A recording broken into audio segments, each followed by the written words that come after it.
Good morning, everyone. This is Brother Chukwemeka.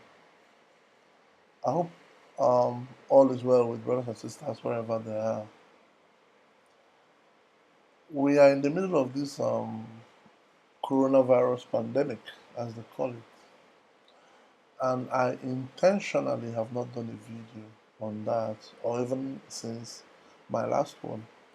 I did that intentionally, and the reason I did that was because I believe that over the years, I've given brothers and sisters, anyone who followed my channel, reasons to understand and know my position in these things.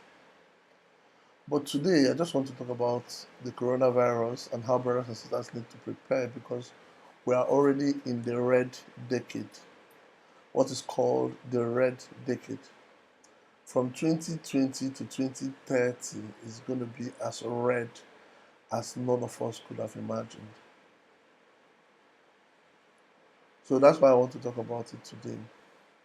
You see, we are in the middle of a pandemic that they say is from what they call coronavirus. Before now, any one of you who were able to buy Lysol or Dettol or anything, you know that coronavirus has always existed. But what we are told now is that a new strand of it came from a mutation between bats and snakes, and it jumped into the human population, mainly, mainly from consumption or whatever. This is very interesting because since I was born, I've never heard that snakes and bats have sex or that they share meal or whatever. So how will the coronavirus come from their interaction and jump into the human population? But that's what we are told, and we are expected to believe it. And if we don't believe it, we are conspiracy theorists, we are enemies of the state and whatever. Now we are told that this coronavirus can literally survive anywhere. It can stay on metal for 4 hours, it can stay in paper for 3 hours, it can stay on plastic for 10 hours, and all those stuff. Which is in direct contrast from what we learned in school. For those of you, if you remember your JS3 inter science, of all the pathogens they have, the three pathogens, you have bacteria, you have fungus, you have virus. Virus is the most delicate. Virus don't survive outside the host. But we are told that this one can survive for hours, even days. And there is no reason for us to doubt them, and there is no reason for us to believe them either, because it doesn't matter. At the end of the day, it doesn't matter whether it's true or not. It is the effect of this story that is important. It is the objective that they want to achieve. That's what you should be looking at, not the stories they are telling, not the number of deaths, not all those things, because those things are fabricated. Recently, someone sent me a video in which it said that the Nigerian federal government is mourning the death of 13 people who died from COVID 19 abroad. They died abroad, they didn't die here in Nigeria. And then names were listed. And I looked at this and I was like, okay, let me just dig into some of this. And I looked up some of the names, and you will see friends and relatives of those people denouncing that they died of COVID 19. Instead, they died of something else. They're not saying they didn't die. Of course, they died, but not COVID 19. But now, literally, anyone that dies, even if you die of car crash, is COVID 19, because they have to bring those numbers up.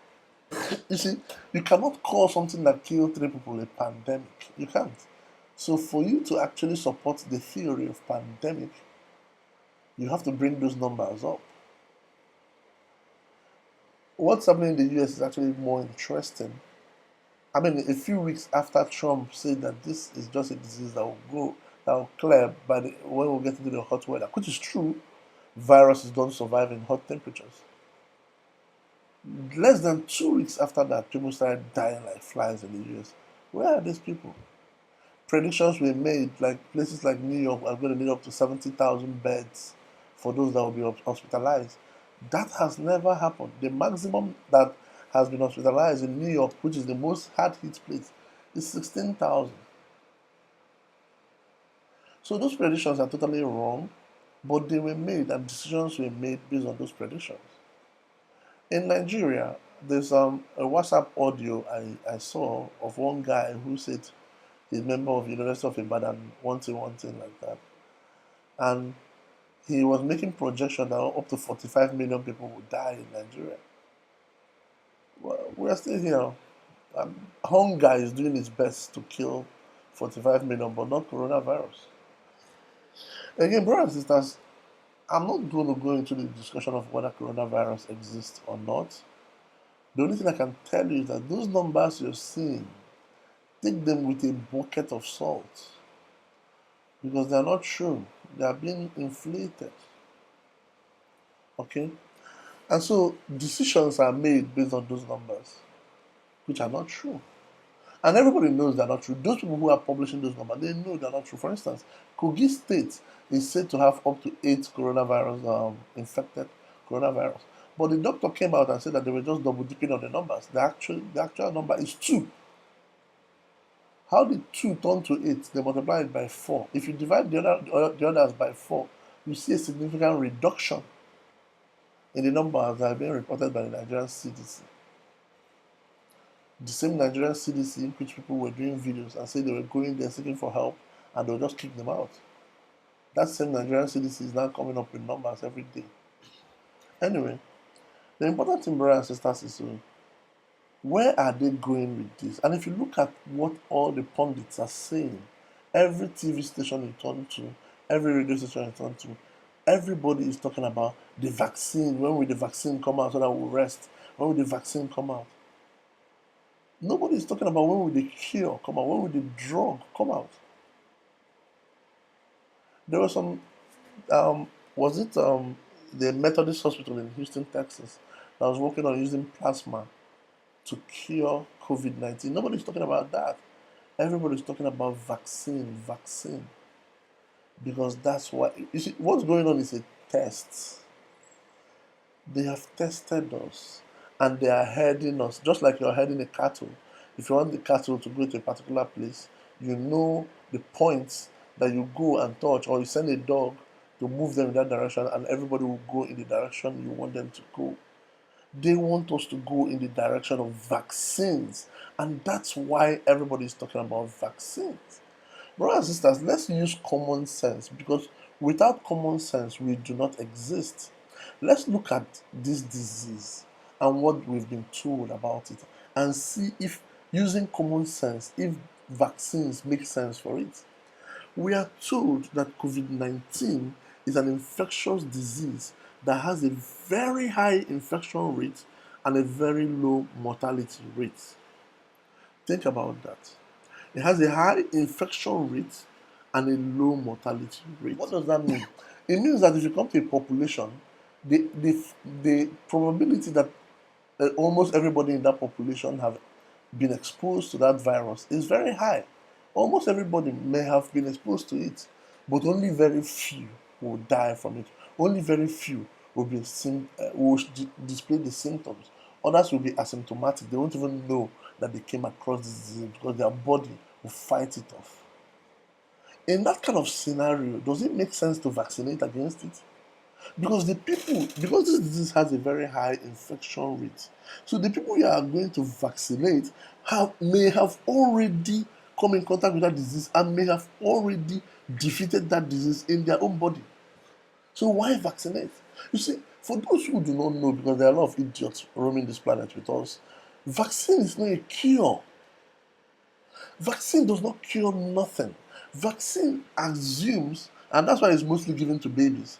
Vaccine assumes that you have not come in contact with this pathogen, and so they introduce that pathogen to your body in a controlled amount so that your body will develop the antibodies to fight off that disease. Now, if it's only the pathogen they're introducing to you, that won't be a problem because your body can fight pathogen. That's how the Most High created you. You see children playing in poto poto, they are getting their vaccine there because they are introducing their body to the pathogens in this dirty water, and they are getting the antibodies that is required to survive it. However, it is the things that go with the vaccine that is the problem.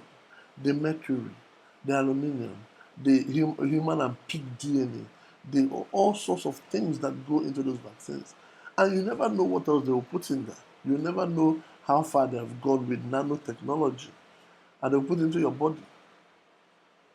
That is the problem. So discuss with any medical practitioner you've ever known. A disease that has a high infection rate, there's no point for vaccine because the people you are trying to vaccinate may have already come in contact with it. Vaccine is never a solution for this kind of thing. But why is everybody talking about vaccine? Why are all the experts talking about vaccine? They all come out on radio and TV, on Fox News, CNN, vaccine, vaccine, vaccine. Because that's the direction they want us to go. That's where they're pushing us to. Some of you may have already heard that Bill Gates, working with Rice University in Houston, Texas, they're developing what they call quantum dot whatever. And this is a nanotechnology that will be injected in people's body and it will be able to track whether they have been vaccinated or not. Well, it doesn't take a rocket scientist to know that this is what have already been revealed in the book of Revelation as the mark of the beast. And people will not be allowed to travel if they don't have this mark of the beast. People will not be allowed to buy and sell. Eventually, all this will happen in this red decade, brothers and sisters. That's what I'm saying.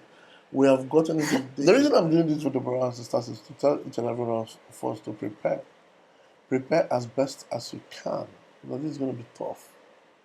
What will you do if you are not allowed to withdraw your money from your bank because you've not been vaccinated for COVID-19 or because you've not received the Bill Gates quantum.net or whatever they call it? What will you do? How will you feed your family if that is your only option?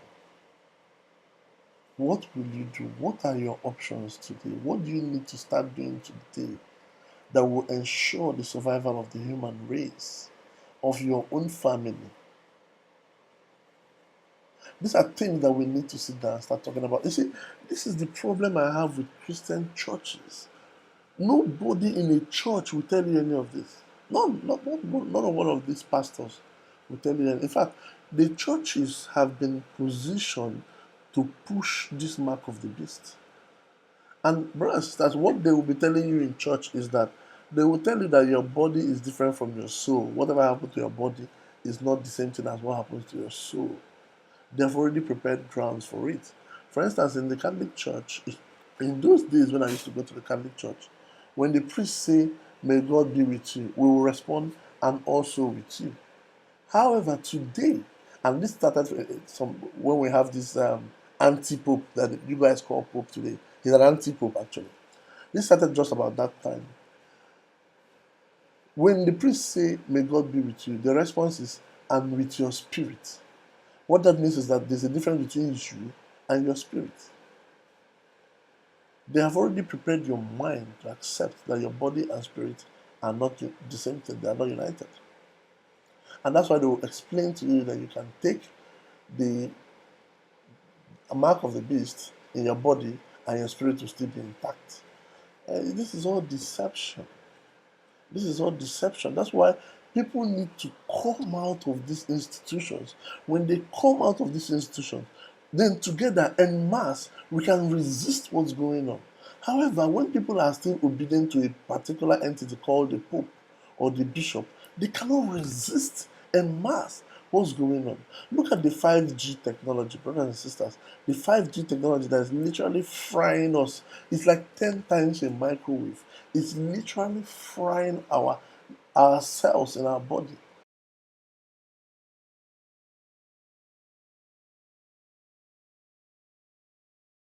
I know in Nigeria, it's only Dino Malai, Senator Dino Malai that's resisting it. Why are the church leaders not coming out? What are the church leaders, the imams, the bishops, what are they doing? Are they so dumb that they cannot see that this is not favorable to us? Why can't they all join together and resist this? But they won't. The church has never been a resistant body. It doesn't resist anything. It accepts everything. And that's why people need to come out of it. It's going to be red for brothers and sisters going forward. It's going to be red for those with Christian principles. And I have no problem with Christian principles. It's compatible with biblical principles. I just have a problem with church. Church is the problem. Church has no reason. Christianity has no need to be in a church. It's organized religion, organized Christianity is nonsense. That is the problem. And it will never lead us to unite and resist what's happening. May the Most High of Majesty bless us. I want brothers and sisters to be aware of the intention. Do not look at the numbers you're seeing from COVID. They'll tell you that 500 people died in UK today from COVID. It's mostly people you don't know. Look at how they propagandize this COVID thing. They first of all start with the football players, those people that we all know, all those people that we know. All of them have COVID. But they are not the ones dying. The people who died are people we will never know. We will never be able to prove whether they are alive or not. And they usually tell you that those who die have underlying conditions, diseases. So how do you isolate COVID as the reason for their death? Somebody died of pneumonia is COVID. I mean, the statistics in America shows that 61,000 died of pneumonia last year. But this year they're not dying of pneumonia, they're dying of COVID. Does it mean that pneumonia is on vacation? Pneumonia is no longer killing people? There have been so many lies told about this disease. But I don't want you to focus on the lie. Don't even waste your time focusing on the lie. Focus on their objective. What do they want to achieve? And what do you need to do? What do you need to start doing today to make sure you are better prepared to handle the objective when it comes? May the Most High God of our fathers protect us. Salam.